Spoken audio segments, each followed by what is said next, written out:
What would you do if the one person you lost forever suddenly appeared again, only younger, injured, and lying in the middle of the road? That question changed Florence Carter's life on a Tuesday morning she would never forget. It was barely 8 a.m. in downtown Seattle, and the city was still shaking off the last pieces of sunrise. Business towers glowed in pale gold, early commuters hurried across crosswalks, and coffee shops buzzed with their first round of customers. But inside the backseat of a sleek black Cadillac, a woman sat in silence, a silence heavy enough to swallow sound. That woman was Florence Carter, one of the wealthiest philanthropists on the West Coast. But money didn't mean peace. Money didn't silence ghosts. 8 years ago, Florence had buried her only child. And ever since that day, she woke up with the same empty feeling, a hollow space carved deep inside her chest. She had everything money could buy except the one thing she needed. "Ma'am, her driver," Mr. Henderson said gently. "We're on schedule. You'll reach the mayor's office in 20 minutes. Florence nodded without looking up. "Good," she whispered. Her voice always sounded different in the mornings, softer, cracked, as if she never fully returned from her dreams. Today was important. She was supposed to cut the ribbon for a new children's hospital, a project her foundation had fully funded. Reporters, cameras, politicians, everyone would be waiting. But none of that mattered compared to the truth she carried inside. Nothing mattered since her son Andrew died. She watched children walking to school outside the window, backpacks bouncing, shoes flashing, parents holding tiny hands. It was a scene she used to live, a scene that hurt to remember. Florence turned her eyes away. Suddenly, the car slowed. Traffic wasn't just heavy, it was stopped. People were getting out of their cars, walking towards something up ahead, forming a growing circle on the street. That kind of crowd only meant two things, an accident or something worse. Florence leaned forward. "What's going on?" Mr. Henderson narrowed his eyes. "I'm not sure, ma'am. Want me to try a different?" He didn't finish. Because that's when Florence saw it, a single sneaker, small, red, lying in the middle of the road, a shoe too small for any adult, but just the right size for a child. Florence's breath caught. Her heart, normally slow and heavy, suddenly slammed against her ribs. "Up the car," she said sharply. "Ma'am, the mayor, stop the car, now." Mr. Henderson obeyed immediately. Florence pushed the door open before the car had fully stopped. Her heels hit the pavement, but she barely felt them. She was already moving, walking fast, then running toward the crowd. People parted when they saw her. They knew who she was. They whispered her name, but Florence didn't hear any of it. All she saw was a small body lying on the cold asphalt, a boy, maybe 8 or 9 years old.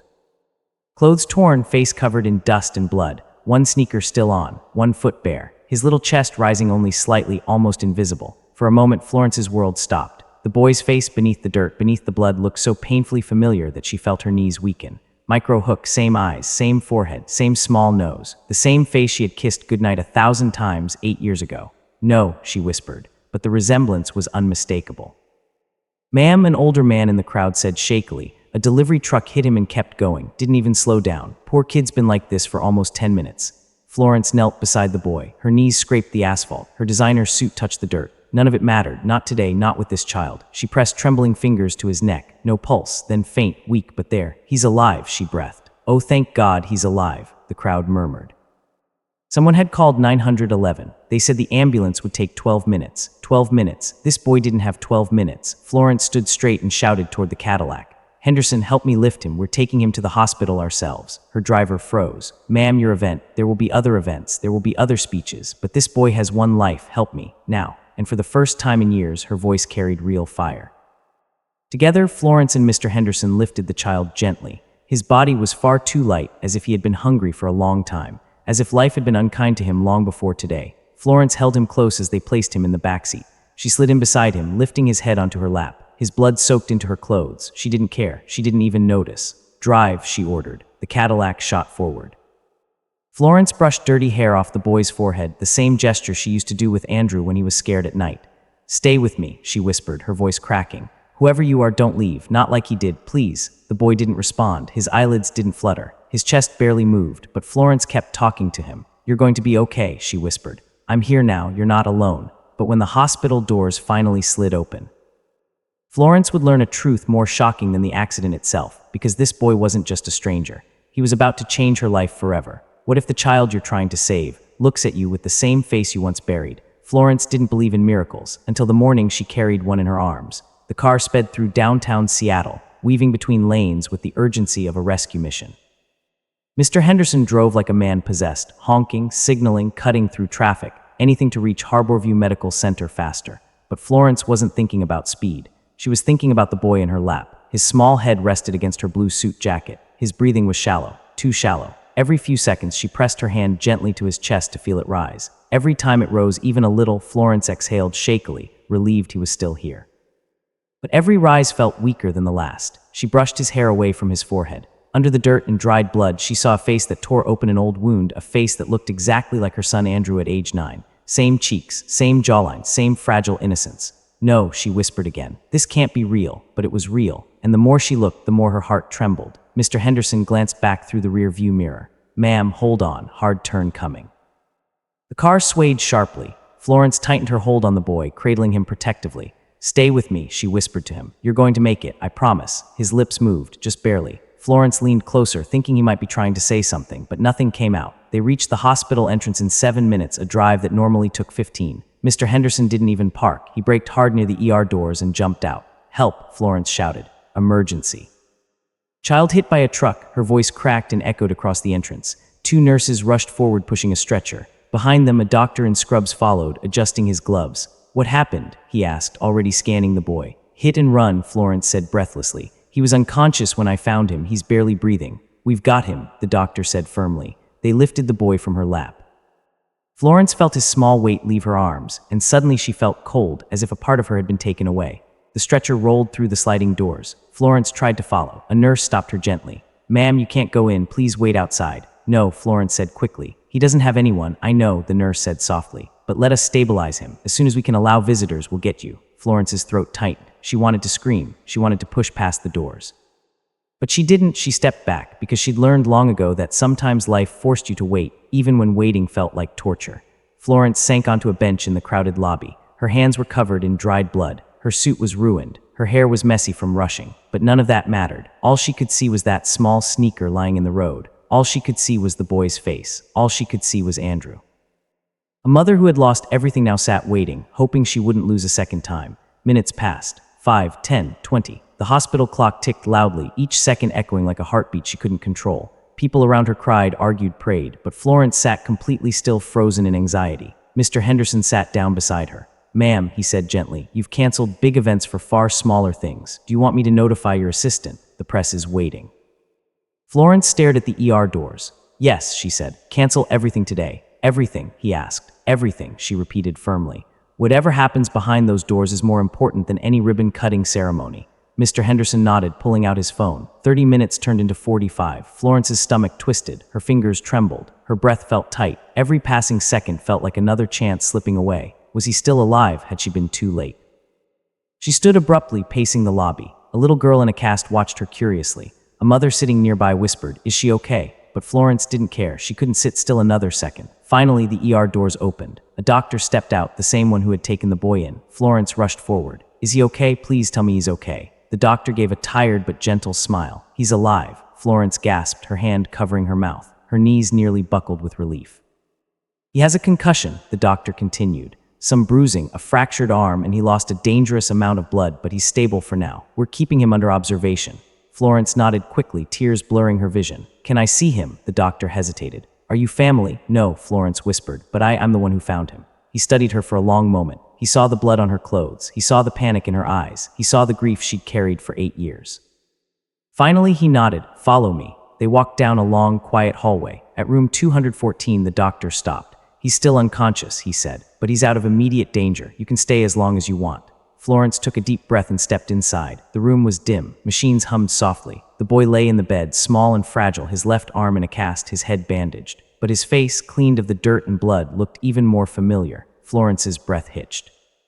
She approached slowly and sat beside the bed. His eyelashes were long. His nose had the same tiny bump Andrew used to have. His lips even curved the same way at the corners. No coincidence was ever this perfect. She reached out and touched his hand gently. "Who are you?" she whispered. He didn't move. He didn't answer. But Florence felt something shift inside her, a feeling she hadn't allowed herself in years. But the real shock was still to come, because when the boy finally opened his eyes, the first person he would stare at wasn't a nurse or the doctor. It would be Florence, and he would look at her like he knew her. Some people say the dead never really leave us. Florence didn't believe that, until a 9-year-old boy she'd never met opened his eyes and looked at her like he'd seen her before. The room was too quiet.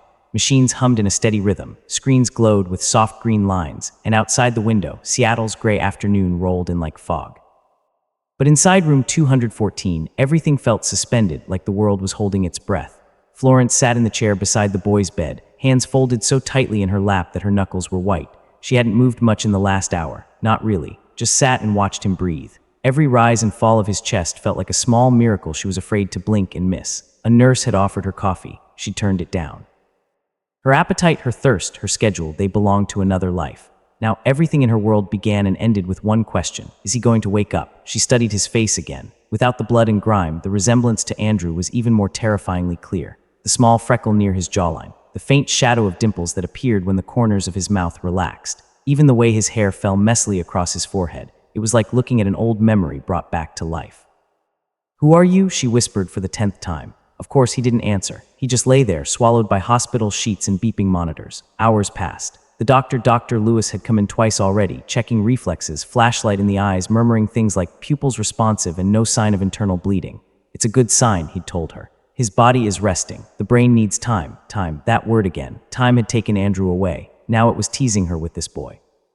Florence leaned back and stared at the ceiling. "You picked the wrong person to test, God," she murmured under her breath. "I'm not strong enough for this again." But even as she said it, her hand moved on its own, reaching out, gently wrapping around the boy's uninjured wrist. His skin was warm. Around early evening, the door opened again. Mr. Henderson peeked in, hat in hand, looking unsure if he should disturb her. "Ma'am," Florence glanced over. "Yes, just wanted to say the mayor's office sends their well wishes." He shifted uncomfortably. "A lot of people saw what you did today. You're all over the local news." Florence blinked slowly. The news, right, somewhere people were arguing online about whether she was a hero or just doing good PR. Comment sections, headlines, talking points, she didn't care. "Let them talk," she said softly. "He's the only story I care about right now." Mr. Henderson nodded. "You want me to go home?"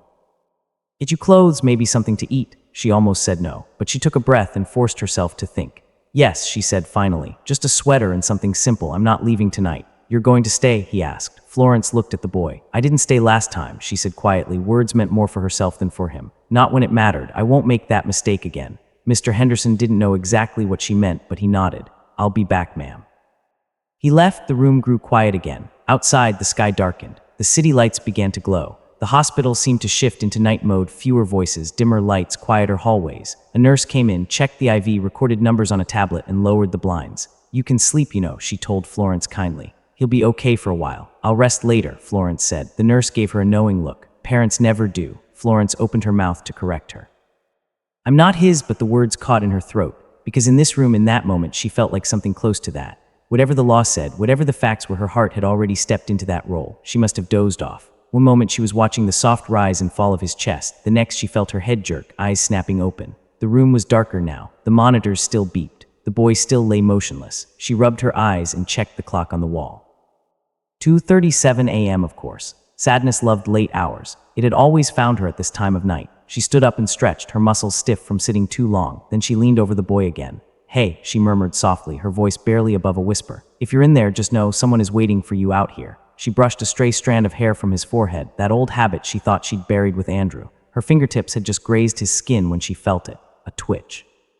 Small but real, she froze. His fingers moved. Once, then again, a tiny curl and release. Her heart slammed into overdrive. "Hey," she whispered urgently. "Hey, can you hear me?" His eyelids flickered. For a second, she thought she'd imagined it. Then they fluttered again like he was fighting through thick, heavy sleep. Florence's hand flew to the call button on the rail. She pressed it once hard, never taking her eyes off him. "Come on," she whispered. "Come on, sweetheart. You can do this. Wake up."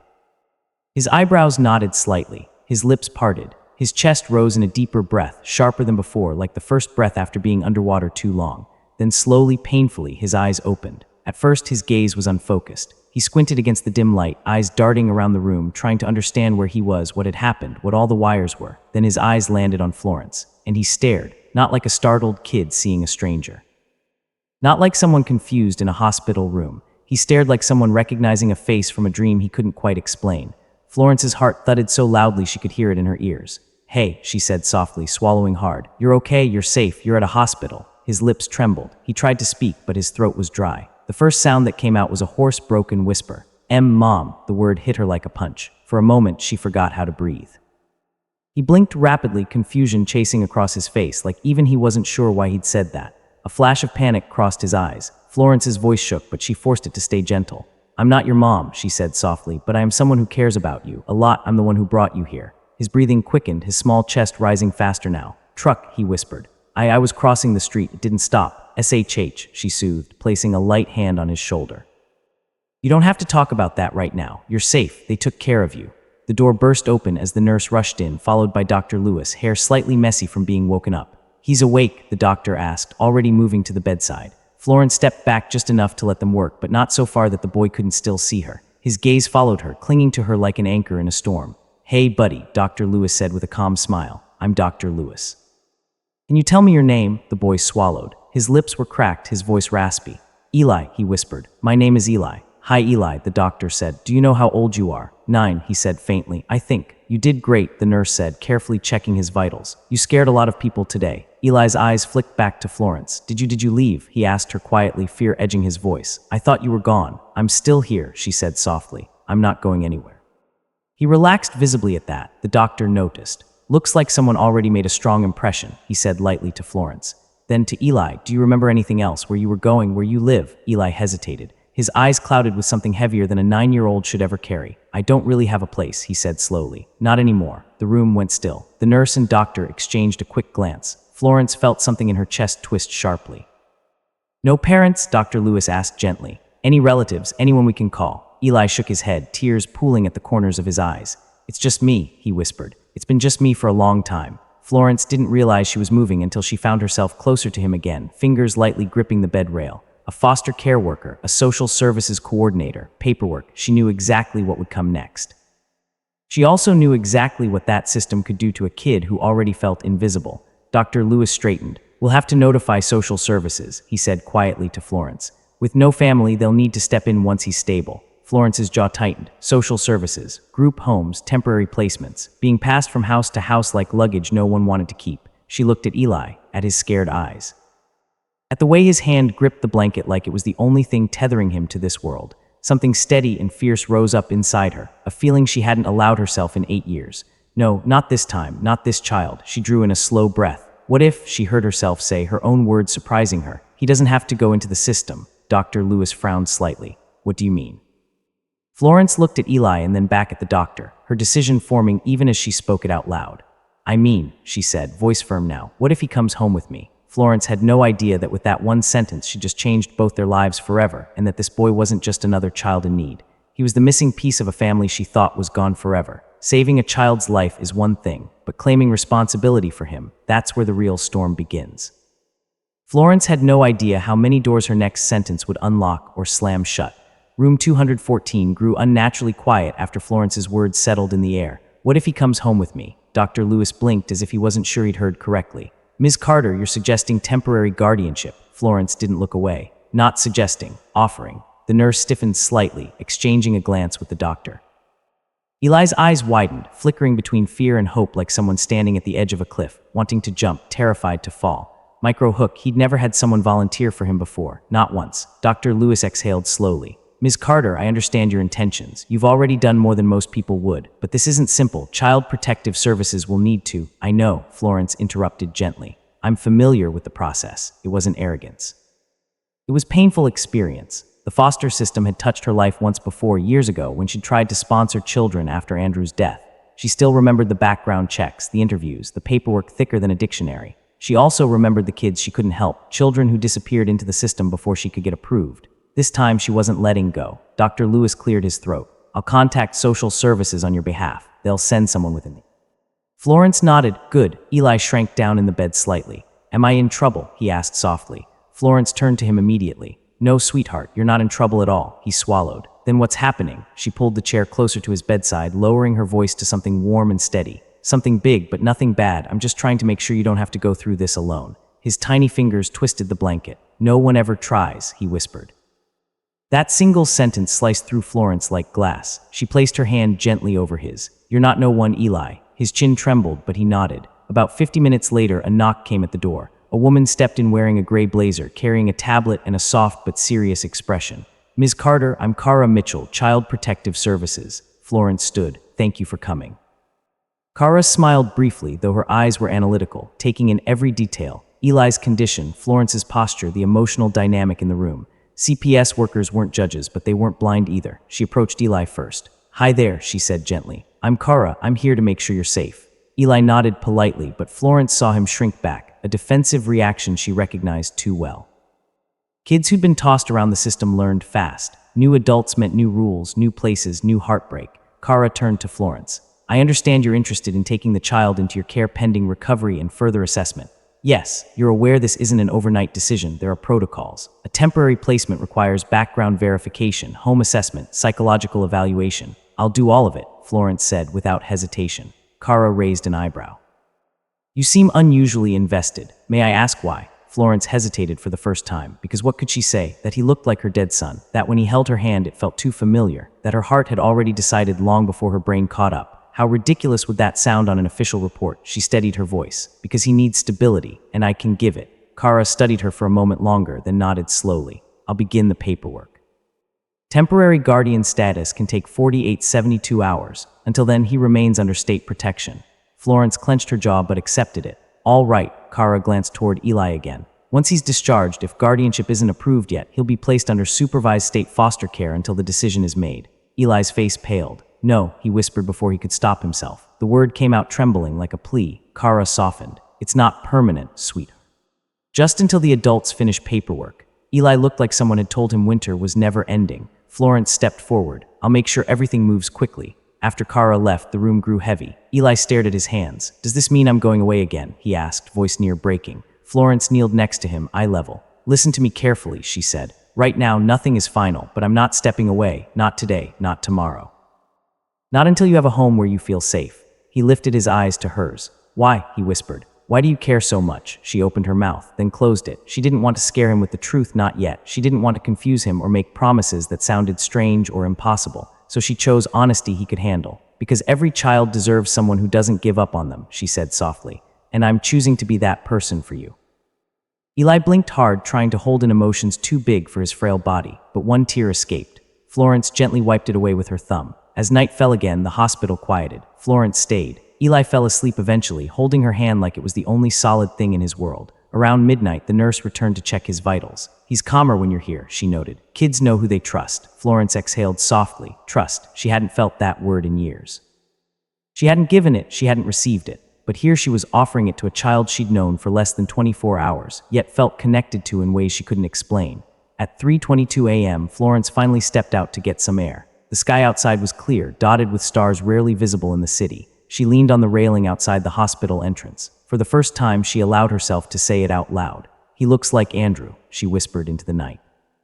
Too much like him, her voice shook, her heart trembled. What are you trying to tell me? She asked the sky. There was no answer, just the distant hum of city traffic. When she returned to the room, she froze at the doorway. Eli was awake, sitting up, eyes red from crying, and in his hands was a folded piece of old paper he must have pulled from his pants pocket when she wasn't looking. Florence approached cautiously. What's that? She asked gently. Eli hesitated, then extended the paper to her with trembling fingers.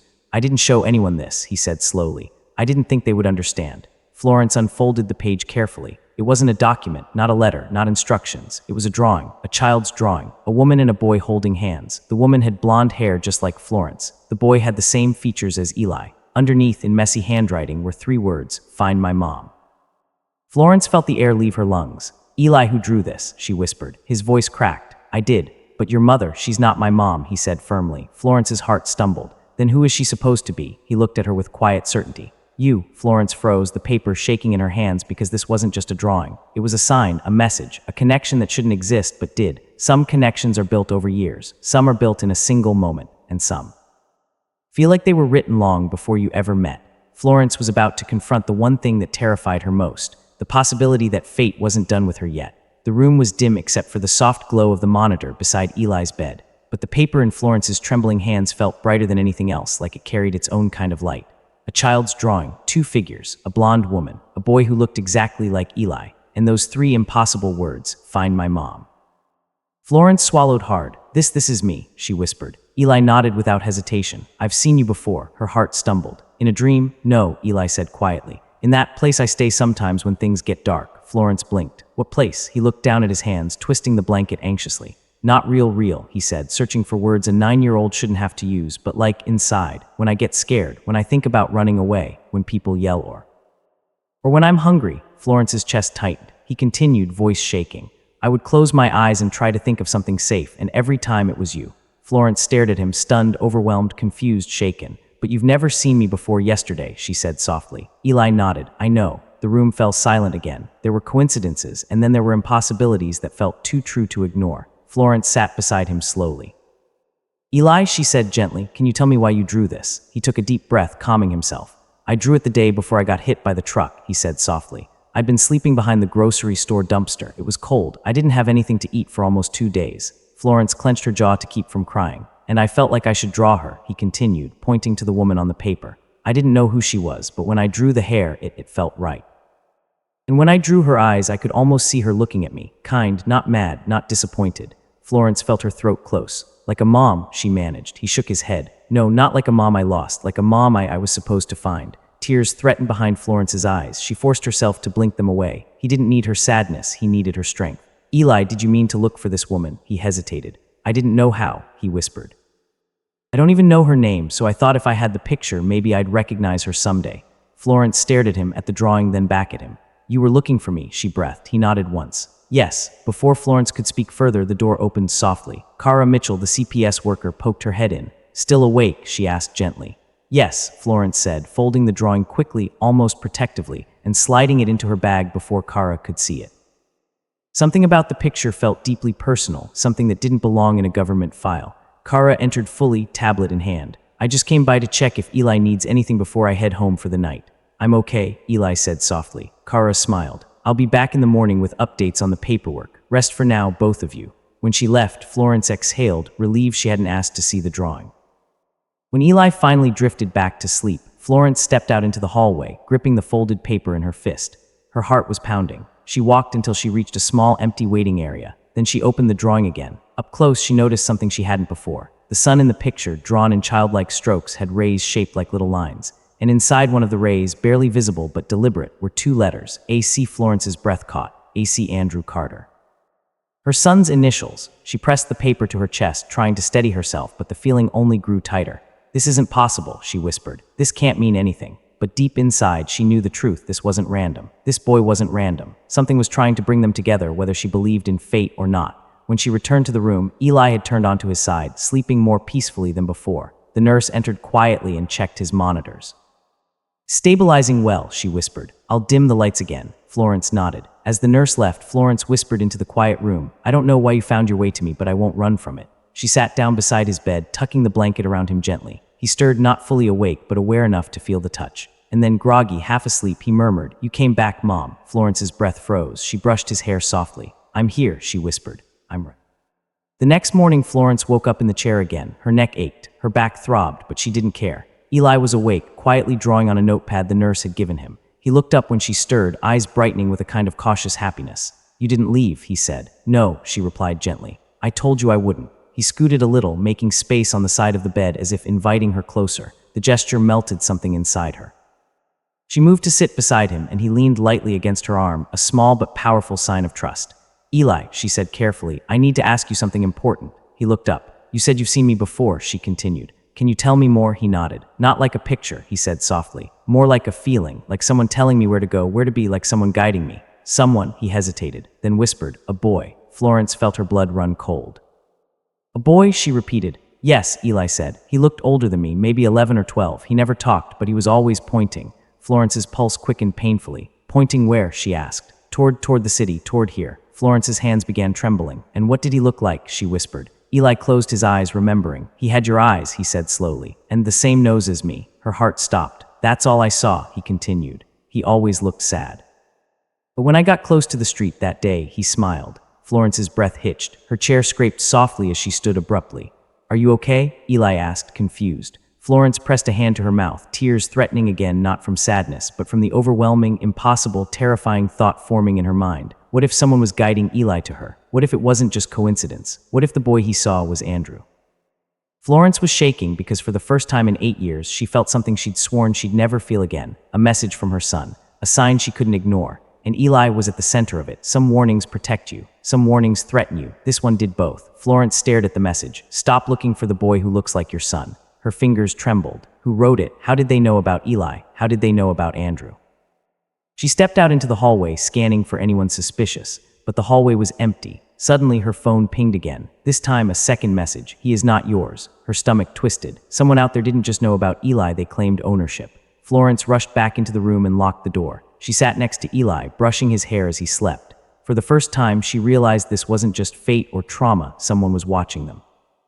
To understand the present, Florence would have to face a past she thought was gone forever. Early morning, social worker Kara arrived with documents. Eli's background is unclear, she admitted. No birth records, no school paperwork, not even a hospital history. Florence felt chills. How can a child have no record? Kara hesitated. Unless someone wanted him invisible. Florence remembered the mysterious texts. Invisible, erased, protected by someone dangerous. Kara lowered her voice. There's more. Eli's fingerprints match a case from 5 years ago. Florence froze. What case? A missing child. Florence felt the world tilt. Whose child? Kara swallowed. The file doesn't say, it was sealed. Florence wanted answers. DNA was the only way left to get them. She requested a DNA comparison between Eli and Andrew. Doctors hesitated, but her foundation's influence sped the process. 48 hours later, the head geneticist returned. Ms. Carter, he said slowly, we found something highly unusual. Florence's heartbeat tripled. The DNA markers are not a match, the doctor said. Florence felt crushed until he continued, but they are extremely close to matching. Closer than random, closer than coincidence. Florence stared. What does that mean? The doctor hesitated. It means Eli is either a distant blood relative of your son or someone engineered him to be. Florence's breath escaped her in a tremble. Engineered, what Florence saw next would change everything she thought she knew. Hospital security reviewed footage of Eli arriving. The hit-and-run truck was clearly visible, but the police paused the video at another figure standing across the street. A hooded man, watching, not moving, not helping, just watching. Then the figure looked directly into the camera. The chill that ran through Florence was instant. Kara leaned forward. Do you know him? Florence whispered. No, but he knows me. The man disappeared moments before Florence arrived. Eli, pale and scared, said one thing when he saw the footage. That's the man I ran from. Some truths arrived quietly. Some kicked down the door. At 2:13 a.m., alarms blared. Someone was trying to break into Eli's hospital room. Security rushed in, but the intruder vanished. Left behind was a small object, a photograph. Florence picked it up. It was a picture of her, holding baby Andrew, taken 11 years ago.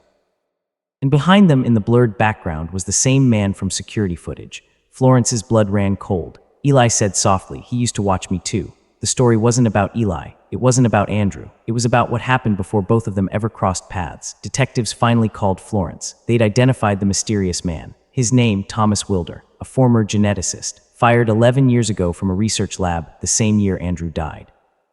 Florence felt the room spin. Thomas Wilder had vanished back then, but his obsession had not. He had a documented fixation with Florence's family, her wealth, her foundation, her son. And then the detective said something that nearly stopped her heart. We believe Wilder created Eli using stolen genetic material from your son's medical records. Florence pressed a hand to her mouth. A clone, a copy, a second chance created by someone twisted. Florence had spent years running from grief. Now grief had a face, and it was waiting for her. Police tracked Wilder to an abandoned research storage facility. Florence insisted on going. They found him disheveled, paranoid, clutching old photographs of Andrew. You took him from me, Wilder hissed. He was perfect. I had to make another. Florence trembled with rage. You did this to Eli. You hurt him. You left him alone. Wilder grinned. He's mine. Florence took a step forward, voice shaking with fury. He was never yours. He was a child, and you abandoned him just like you lost control of your life. Police dragged Wilder away, but he shouted one last thing. He was designed for you. He belongs with you. Florence's heart cracked open. Not with fear, with truth. Blood doesn't define family. Love does, and Florence was finally ready to choose. CPS had all the evidence they needed. Wilder had forged documents, moved Eli like property, hidden him for years. Eli looked at Florence, terrified. Do I have to go away now? He whispered. Florence knelt in front of him. No, she said firmly. You're coming home. Forever, forever. Kara nodded with a soft smile. Ms. Carter, temporary placement approved. Long-term guardianship, highly recommended. Eli burst into tears and hugged Florence tightly. And for the first time in 8 years, Florence felt something she thought she'd buried forever, a family forming again. Some stories end in sadness, some in healing. This one ended in both, and that made it real. Florence brought Eli home to a warm room, soft blankets, and a life where he didn't have to sleep behind dumpsters again. He walked through the house slowly, touching everything. Is this really for me? He asked. Florence smiled, kneeling beside him. No, sweetheart, she whispered. This is for us. Eli hugged her tightly. Thank you, Mom. This time, Florence didn't correct him. She hugged him back, whispering, I'm here now. I'm not going anywhere.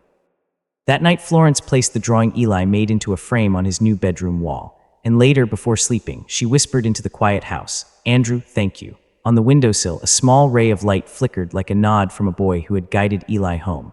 What would you do if a child you never met felt like someone you'd known forever? Tell us in the comments. If you love real stories of unbelievable twists, mind-bending mysteries, and the hidden brilliance behind the crimes the world never saw coming, then you're in the right place. Subscribe to Illegal Brilliance because every week we uncover a new case where intelligence crossed the line and consequences changed everything. Like this video, comment your thoughts below. What would you do in this situation? Share this story with someone who loves a good mystery. This is Illegal Brilliance, where every crime isn't just illegal, it's unbelievably smart.